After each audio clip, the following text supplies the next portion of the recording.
Olá, alunos! Nesta aula nós vamos falar então um pouco sobre as propriedades, tá, de proporção, certo? Então olha só, pessoal, dada a seguinte proporção, beleza? Essa proporção aqui, ó, A está para B, assim como C está para D, certo? Uma proporçãozinha normal, certo? Pessoal, toda vez que nós tivermos uma proporção, nós podemos aplicar nesta proporção, tá, duas propriedades. Tá, aí você vai falar assim, professor, eu estou vendo um monte de coisa aqui, não estou vendo só duas não. Mas, na verdade, pessoal, são apenas duas propriedades. E não se assustem com esse monte de coisa que vocês estão vendo aqui, tá? Vamos com calma aqui, tá, pessoal? Só vamos supor aqui, então, né, que nós temos assim, A está para B, assim como C está para D, tá bom? Vamos pensar aqui na minha primeira propriedade, tá, pessoal? Galera, é o seguinte, olha, quando você tá resolvendo um exercício de proporcionalidade, né, de proporção, que você tem lá assim, né, essa igualdade aqui entre duas razões, às vezes o exercício só vai sair se você aplicar ou a propriedade número 1 ou a propriedade número 2, tá certo? Então é muito importante que você preste atenção nisso, tá, pessoal? Porque nós vamos ter que, às vezes, aplicar essas propriedades, certo? Então olha só, pessoal.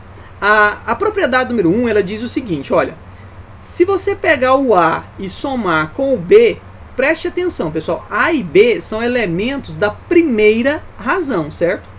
Se você somar aqui os dois elementos da primeira razão, você vai fazer assim, ó, A mais B está para A, assim como, veja bem, você não somou os dois elementos da primeira razão? Então você vem aqui e soma os dois elementos da segunda razão, certo? Agora, detalhe, pessoal, se você escolheu o antecedente para ficar no denominador agora, isso significa, tá, pessoal, que você vai ter que escolher o antecedente da segunda razão para ficar no denominador também, tá? Então você vai ter que colocar o C aqui. Se porventura você viesse aqui e colocasse o D, você erraria esse exercício, tá bom? Então tá aí. Ah, professor, mas e se eu quisesse colocar o consequente no denominador? Pode? Pode. Você pode fazer assim, ó, A mais B está para B, certo, pessoal? Não tem problema nenhum. Percebam que agora você colocou o consequente no denominador. Isso não tem problema. Igual a. Aí você vai colocar aqui, então, agora, ó, C mais D, só que agora você também tem que colocar o consequente no denominador. Você vai colocar o D aqui. Se porventura você viesse e colocasse o C aqui, não, aí você errou o exercício, tá, pessoal? Então aqui, ó, se você escolheu o antecedente na segunda fração. Se você escolheu o consequente, é o consequente na segunda fração, beleza? Pessoal, e detalhe, essa ideia vale tanto você somar os dois elementos da razão, como você subtrair os dois elementos. Professor, como é que eu vou saber se é para somar ou se é para subtrair? Geralmente, tá, pessoal, o exercício vai deixar isso claro para vocês, tá? Então você não precisa se preocupar. E daqui a pouco nós vamos ver alguns exemplos em que vocês vão perceber como aplicar essas ideias, beleza? Tá, vamos aqui então, pessoal, para a propriedade 2, tá certo? É muito importante a gente saber identificar a propriedade 1 ou a propriedade 2, tá, galera? Beleza. Vejam, pessoal, que a propriedade 1, eu somei os elementos da mesma razão, certo? Já na propriedade 2, pessoal, eu vou somar, tá, pessoal, os antecedentes, tá, pessoal, das razões. Opa, fiz errado aqui, falei os antecedentes e somei errado, né? O A mais o C, beleza? Ó, percebam, pessoal, que o A, né, opa, vamos lá, pessoal, percebam que o A e o C, eles são antecedentes. Então veja bem, eu somei os antecedentes no numerador, então parece óbvio agora que eu vou somar os consequentes no denominador, beleza? E aí, pessoal, você vai poder colocar isso igual a qualquer uma das duas razões que você quiser. Na hora do exercício você vai decidir qual das duas razões é a mais fácil, tá, pessoal? Então aqui eu vou colocar assim, ó, A sobre B, certo? Tá aí. Ou, se você preferir, você poderia colocar assim, ó, A mais C está para B mais D, assim como C está para D. Então aqui, ó, pessoal, essa segunda fração aqui, ó, você pode escolher, né? Se você vai colocar colocar a igualdade em relação à primeira razão ou em relação à segunda razão, tá? Isso aí você que vai definir o que for mais fácil na hora de resolver o exercício. E esta ideia, tá, pessoal, ela também vale, tá, pessoal, aqui com a subtração, certo? Então aqui tanto faz, aqui ó, se você estiver somando, você soma, né, tudo somado, e se estiver subtraindo, você pode colocar o sinal de menos tanto no numerador quanto no denominador. Então vale tanto para adição quanto para subtração. Beleza, pessoal? Quero só fazer um destaque aqui bem rapidinho, tá, pessoal? A respeito do teorema de Tales e também da semelhança de triângulos, tá, pessoal? Essa ideia de razão e proporção, ela é amplamente explorada no estudo de geometria, tá, pessoal?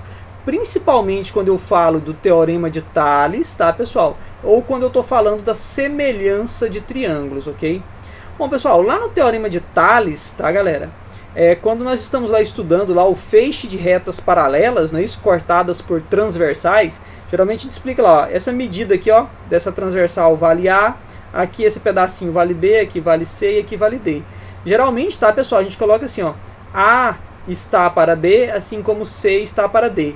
Então, pessoal, essa ideia ela é muito explorada lá no teorema de Tales, tá? Então, quem já estudou o teorema de Tales aí, né, provavelmente vai falar assim, parece que eu já estudei algo parecido, né? O professor está falando de negócio de razão e proporção, mas parece que eu já estudei isso.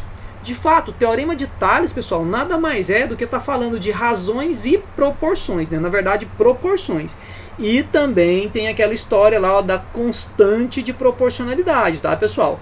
O que é a constante de proporcionalidade mesmo? Esse valor explica pra gente quantas vezes esse carinha é maior ou menor do que esse carinha, correto?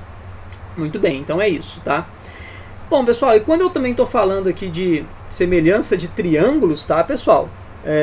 Eu também estou falando de proporções, tá, pessoal? Nesse caso aqui, ó, da semelhança de triângulos, eu poderia colocar assim, ó, o A está para o B, correto, pessoal? Porque esse lado aqui é semelhante a esse lado, né?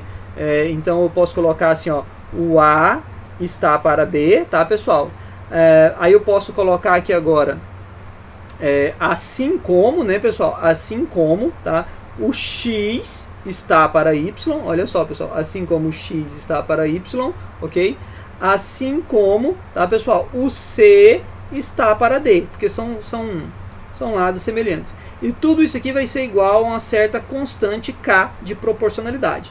Então, pessoal, em exercícios de geometria, tá, pessoal, que falam do teorema de Tales e semelhança de triângulos, nós também estamos falando de razão e proporção, da constante de proporcionalidade. Lembrando mais uma vez, o que a constante de proporcionalidade diz pra gente? Ela diz quantas vezes o numerador é maior ou menor que o denominador, beleza?